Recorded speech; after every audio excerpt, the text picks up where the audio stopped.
Hello everyone, welcome to Lockdown Season. Today we talk about Ulysses Grant, a great general in American Civil War. He came from grassroots and full of legends and military talents. Won the Civil War to the Union, elected to be the 18th U.S. president, with his image on the $50 bill. Ulysses Grant was born in a farmhouse in 1822, Ohio State. His father was Jesse Root Grant, forceful and outspoken.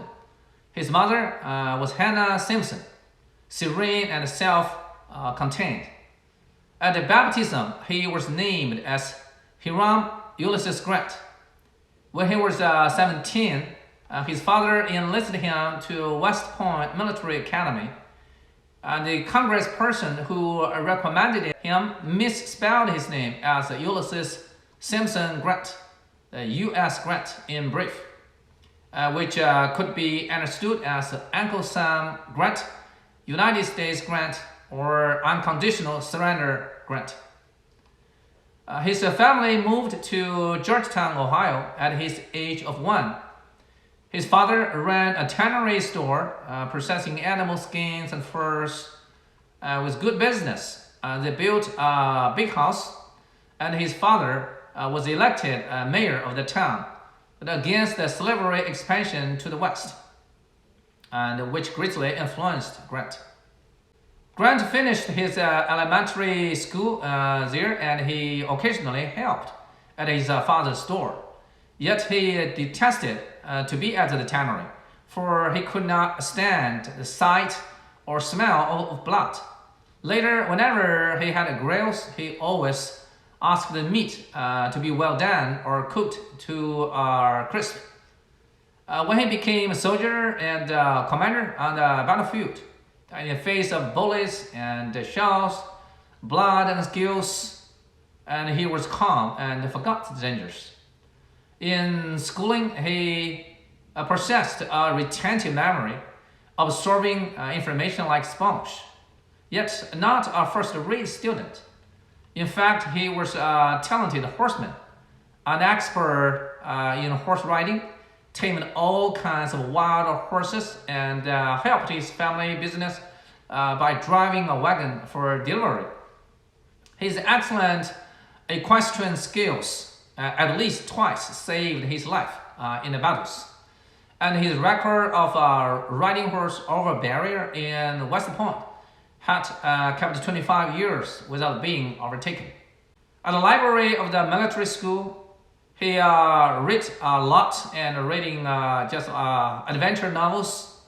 About his major, his mathematics and drawing classes were outstanding, which revealed his instinct for topography and military strategy. These attributes would serve him superbly in the army. Yet at the West Point, he graduated lackluster 24th in a class of 39. He hoped to go to the cavalry, yet he was finally assigned to infantry. Many of his classmates and friends regarded him markedly unmilitary. He was not interested in guns, nor hunting, neither slaughting. His dream was just to be an assistant professor of mathematics. Very soon, great changes came, and he met his love and also with the war. After graduating from West Point, Grant stationed at Jefferson Barracks at St. Louis. He had an imitated classmate, and Frederick Dent, whose home was nearby, and Grant visited often. Dent Jr., his father was Dent Sr., of course, who had been a colonel and then became an owner of a big plantation with some black slaves working on the farm. Dent Sr. had a daughter named Julia, and she was fond of riding and gradually fell in love with Grant. And her father was reluctant to agree at that time. Then at about May 1844, Grant was reassigned to Louisiana State in the south, neighbor to Texas. America was preparing war on Mexico and annexed Texas, later a slave state. Grant served as a quartermaster for supplies. He believed the war was wrong, as one of the most unjust ever waged by a stronger against a weak nation. Yet he still performed his good service at the battlefield and was promoted twice for his bravery. After the war, Grant went back to St. Louis and married with Julia. And then he moved to a station north of New York State near Lake of Ontario. From 1852 to 1854, he transferred to barracks in California, where he often felt lonely, forsaken, suffered with fever and migraine headaches, and intoxicated in alcoholism. Even once he drank heavily and worse, inebriated while on duty and ran by his supervisor. He had two options: facing a court-martial or going back home. On April 11, 1854, he resigned from the army, and even if on the same day he also received his promotion to be a captain. Grant returned to St. Louis and gathered together with his family at the age of 32. Yet he was almost penniless. Julia had 60 acres of farmland as a wedding present from his father. Grant built a farmhouse by the land and named it as a hot scrabble. He bought a slave named William Jones and hired another few hands for planting potatoes, oats, and corn. Sometimes cutting some firewood. Whenever not busy, Grant would peddle his wood at St. Louis in his worn military coat, and he sometimes ran into his comrade in arms in Mexico War and surprised them with his scenario. He had to admit, no other way, it is a problem of poverty. He had been a farmer for 3 years and finally bankrupted in 1857 when American economic crisis with prices of farm products plummeted. This winter time, when Christmas came, the poor Grant and sold his goat watch for some gift for his family. His black slave William Jones was worthy of about $1,000 at the time. If sold, it could help a lot to him in economy. Yet he rejected the trade and set the slave free when he relocated.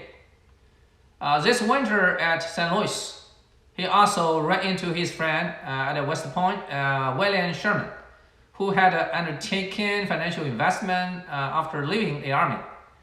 Now the economic crisis came and made him also lost a lot of money.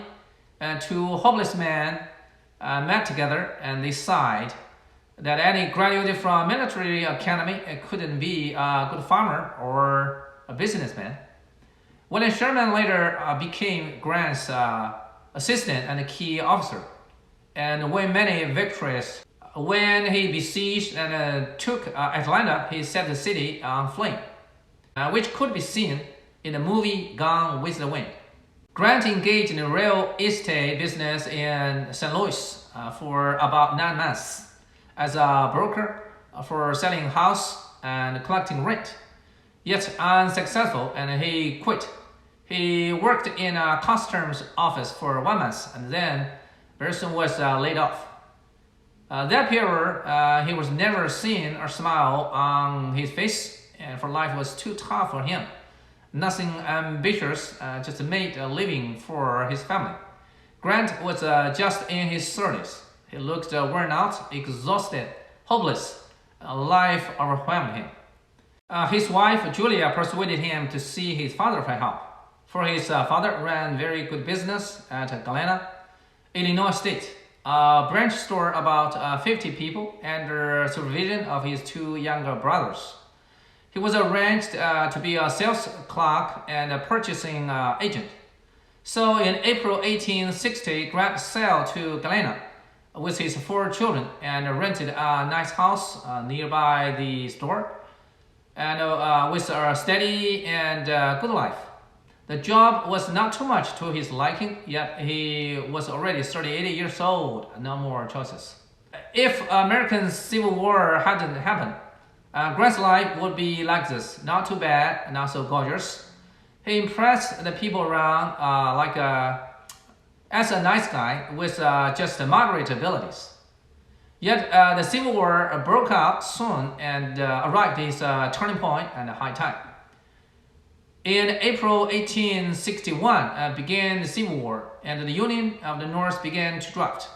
At Galena, he was the only person with military experience, and he was soon appointed as a colonel at the Illinois Volunteer Corps. Later, President Lincoln promoted him as a major general at the Western Theater. He led the army to the south along Mississippi River and waged several battles such as Fort Henry, Fort Donelson, with more than 10,000 soldiers surrendered to him. The first victory for the North since the war. And then the battle at the Shiloh, Corinth, especially Fort Vicksburg in Mississippi on July 1st, 1863, with 29,000 Southern armies surrendered to Grant. For Vicksburg was a strategic transportation center. The victory here split the South into two parts, of the West and the East. This war and Gettysburg victory on July 3rd, 1863, together worked as a turning point in American Civil War. In March 1864, Grant was promoted as a lieutenant general and to the commander-in-chief of the Union Army. At the Eastern Theater, his opponent was Robert Lee of the Confederate. After a series of fighting, the Union Army took over Richmond on April 2nd, 1865. On April 9th, the besieged Robert Lee surrendered to Grant. On April 14th, President Lincoln was assassinated, and a few days later, all the rest of the Southern armies surrendered to William Sherman, and finally came the end of the Civil War. In 1869, Ulysses Grant was elected to be the 18th U.S. President. He insisted on South Reconstruction and set U.S. Department of Justice, cracked down the KKK party, approved to establish the Yellowstone National Park, and the U.S. Civil Service Commission, reformed the federal employee system. After his presidency, he traveled around the world and came to China in summer of 1879, visited Hong Kong, Guangzhou, Shanghai, Tianjin, and Beijing, witnessed China's self-strengthening movement and a kind of engagement with China. Grant is a man of legend and controversy. In his later life, he failed in financial investment and plunged into hardship again. Yet with his success of publishing his biography, one of the bestsellers, left a great wealth to his family and a legacy to know him more. Here comes the end of today's program, and thank you for your watching, and see you next time. Thank you, bye.